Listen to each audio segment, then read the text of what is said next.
Hi, it's Liz.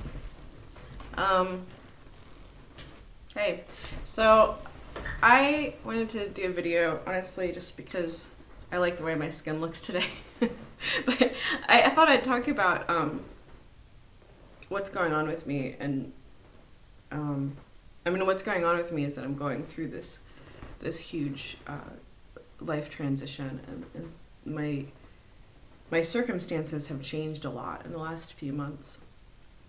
And this reminds me of something that's pretty important when it comes to people on the autism spectrum, and it's true for a lot of other disabilities.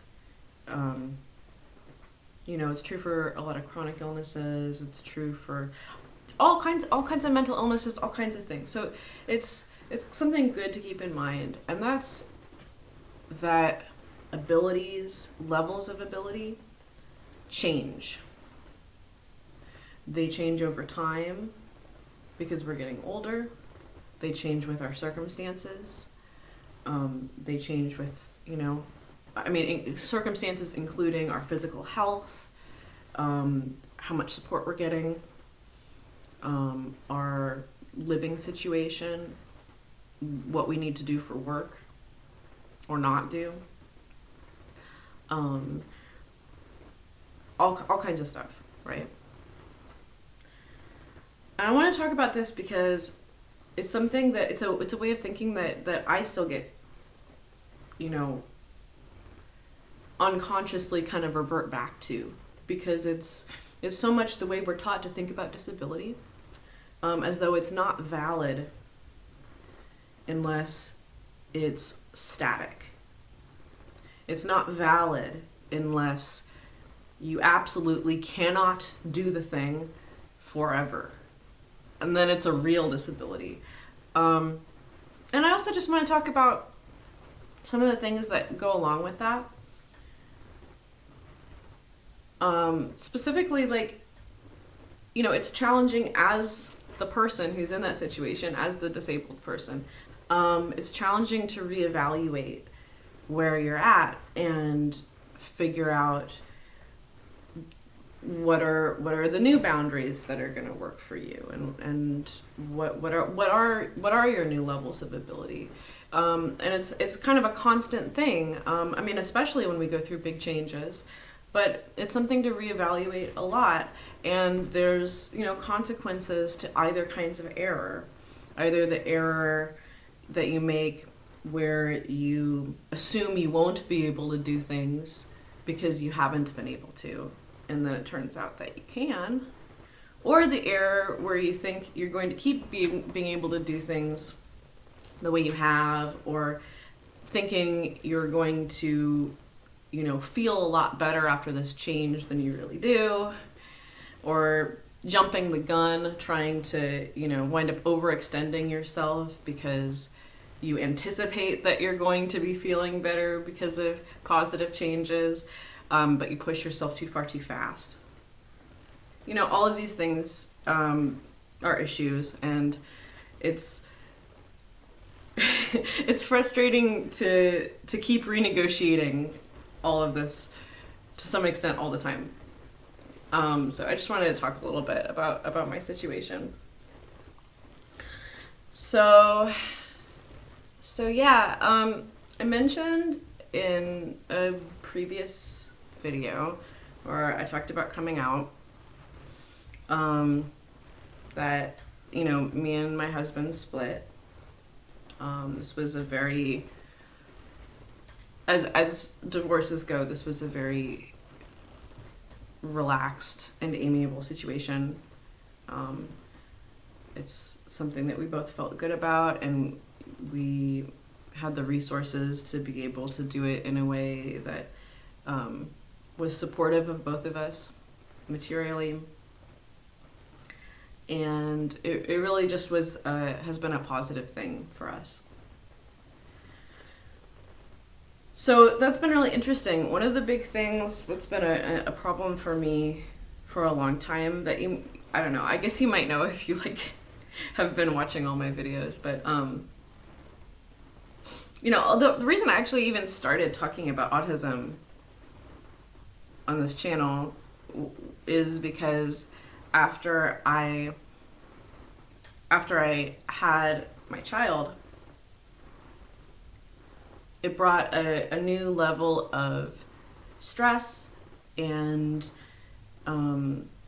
sensory stimulation and stuff, into my life that exacerbated, a lot of my autistic traits and brought out stuff that I didn't even realize was an issue for me because it hadn't been before. I started having meltdowns. I started having really extreme sensory sensitivity in around certain things. I mean, just and even the social stuff even was impacted by that, just because I was more stressed out and I've had less energy and less patience and less, I guess, mental spoons to deal with stuff, and so it's impacted my whole life, and it's forced me to remember my autistic identity so that I could navigate all this, and recognize what was going on. So that's why I started talking about this again, because I really hadn't thought about it in like over 10 years. I felt like I kind of figured out how to be autistic in the world when I was in my late teens and early 20s. And I figured out what worked for me, and I just didn't think about it that much after that. And I didn't think I was going to be honest. But, then I start hearing that not only is it really common for, people when they have kids, autistic adults when they have kids, to wind up having this, resurgence of issues, but also it's really common just for autistic adults in general to have more sensory issues as they get older and stuff like that.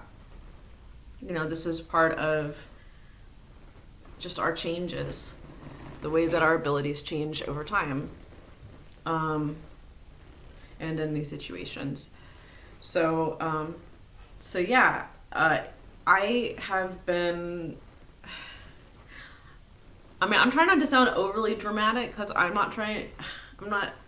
it's not all one way, nothing's all one way, but sort of to paint a picture for you, I've been spending, most of my time, especially over the pandemic, which has been extremely stressful for me for myriad reasons, like under a weighted blanket in my room, just trying to cope, just laying down, just trying to rest, trying to deal with sensory overstimulation, not feeling like I could even leave my room, because the second I would, often enough, I'd just be completely overwhelmed with all of the noises and just all the stuff going on with, my then husband and my kid, my toddler, running around and doing stuff, and wanting to touch me in ways that are unpleasant and overstimulating for me, and all kinds of stuff like that. So it's been bad. It's been really bad. And now that we split up, it's opened up my world. It's amazing. And this is definitely connected to, the whole situation. It was untenable for more reasons than one. And now that we share custody, I have time like this where I'm alone, ample time where I'm alone, where, I can choose to do stuff and take care of myself and whatever. So this has been a really huge transition in that sense. My abilities, both in terms of like autistic stuff and physical stuff too, which also is very bound up in the autism because I have a lot of somatic anxiety. And I don't know how much that's connected to my fatigue. I know it's definitely connected to a feeling of being frozen in place and not really like me, under the weighted blanket, not moving for hours. That's that's a freeze response. And so I've had extreme somatic anxiety this whole time, and that's not gone, but it's lifting. It's different. It's not nearly as bad. I mean, now I can even go into, the last few nights, my kid has been, kind of troubled at night, kind of getting dysregulated, and I've been able to actually go over to my ex-husband's house and, help them and be the calm one, be the one who is helping to keep shit together, which is like amazing, But apparently I really need all of that rest and recuperation in order to be able to do that. Because I sure couldn't do it before. And, he was in a situation where he wound up just doing everything, and that wasn't good for him either. Yeah, I've been able to move in a way I haven't been able to move. Like, I have been walking more and more and found it really easy to walk long distances, whereas before I would feel completely exhausted after walking a couple blocks sometimes. And I don't think that had to do with my muscles. I don't think that was as physical in the way that it seemed like it was, Like, I thought I was just that out of shape, but I don't think that's it, because you can't just magically get back into shape without doing anything, which is what it feels like happened. Like, just suddenly I can do this stuff. So that's it's like magic. Like, I can walk for miles and not even really be tired. Maybe just a little bit, tired in a good way, but not fatigued like I have been. So that's super amazing. I still, I feel like a lot of my cognitive functions are kind of slowly still rebooting, but they are getting better. My ability to, this has been the kind of struggle now for me, because I have all this free time, but I also need to be earning money now, which wasn't the case before because I was a housewife. So, and of course I have to do all the cleaning and do all the stuff. A lot of that stuff my ex-husband used to do. And so now I am, taking those responsibilities. And so it's really weird. It's really challenging trying to budget my time and energy now that my energy is so different. And also it's just hard to budget time and energy anyway because I'm bad at that. So that's my challenge now. I'm working on it. I feel good about it. Things are going okay. I am making some money. Not here, obviously. And so that's pretty amazing, but it's been real slow going. I would kind of had this I kind of imagined that I would just instantly have, once I had all this time, I would just instantly have all this energy. But it's a little bit of a slow burn getting there. Maybe more of a bit of a spiral, because for me, my abilities also change with my cycle, with my menstrual cycle. So like sometimes pretty dramatically. like I'm kind of PMSing right now, which is kind of why I'm doing this, because it makes it harder to do a lot of other things because I get super frustrated easily. And I've been taking the I've been taking the advice of this life coach who tried to advertise me their whatever sessions. Some of the free advice they gave I thought was really good, because they were talking about how time changes and how different times are different for different people, and a menstrual cycle is part of that. Like, different parts of a person's cycle are going to mean that it's sometimes are better for doing certain things, other times are better for doing other things. And if you can take advantage of what your energy is most suited for, then you can, do a lot better. Like, it's instead of treating every day like it's the same. And some other cycles she mentioned were like the cycle of the day. We all have sort of different times of the day where we're the most productive, or where we need different things. And so to sort of tend your life like a garden and just kind of notice what needs what when, and not try to force it to be uniform and to be exactly as productive every single day. So I've been trying to do that, and I'm trying to get in that swing for myself, and trying to find out what my new swing is,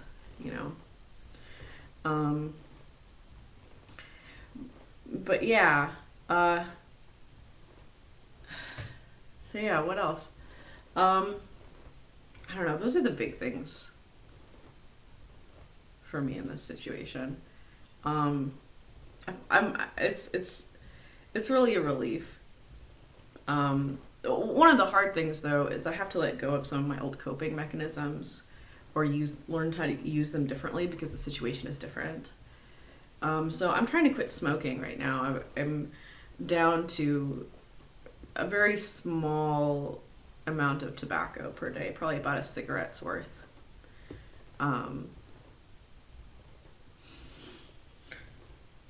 I'm cutting way back on the weed too, because I used that so I could cope with being extremely overstimulated all the time.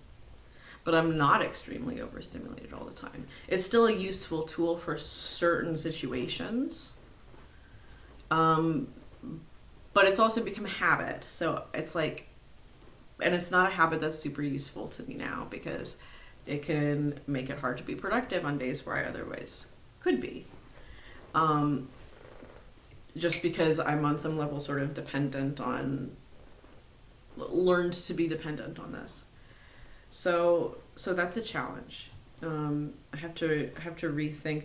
It's just like, whatever your disability issues are, when things change, and even when you have more ability, it can be challenging, because it means you have to rethink your accommodations. And in my experience too, in the past, and this is part of why I'm trying to be very gentle with myself, and as much as my situation allows, which is thankfully a lot. Because in the past, the main mistake I've made is trying to do too much too fast. Those are the decisions that I regret. And I know that, like, I'm sure a lot of the people around me who like to be invalidating would perceive it more as though I was failing to live up to my potential or something, because I was going at things slowly. But whenever I would try to do things the way I saw other people doing them, or the ways that other people expected me to do them, I burned out, and sometimes very catastrophically. And sometimes that would lead to, psychosis and stuff. So I've learned to at least try to respect my limits more. But it's hard. It's still hard. There, I have, like for meltdowns, I mean, I have a work ethic, and I want to be able to, fulfill my duty as a mother, and help my partner, or at this point, ex-partner, with things. And like I said, some of those things have gone great and not been problematic for me at all. It's, but I have to be really careful, because sometimes I try to push myself, thinking that by pushing myself, I'm doing the right thing, only to wind up crashing into a meltdown moments later. And sometimes I don't fully see that coming, but I do ignore the early warning signs because I think I can handle it. So that's really hard. But at the same time, I also don't want to sell myself short. It's been really exciting to see how much I can walk and how mobile I can be. And I want to expand on that. And I think that that's a realistic goal, to be more active and more mobile and less dependent on, for me, that means being less dependent on delivery, which is, I'm sure, something that a lot of people with various disabilities can relate to. I don't drive, which is not exactly because of, but I think very much related to the fact that I'm autistic.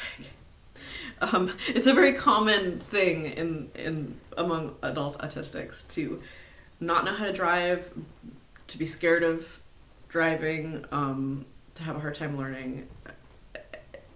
It's a thing. But I want to learn, and I actually started. So far, so good. So I'm really excited about all that. Yeah. So, I guess I'll give an update at some point, if things wind up really being in a different place in a few months. I am trying not to have too many specific expectations of what things are going to be like, positive or negative, because I just really don't know. And I guess my strategy is going to be to continue feeling things out and negotiating things, and just trying to touch the wall, touch my limitations, but not run smack into them. So we'll see how that goes. Yeah. All right. Well, I'll talk to you later.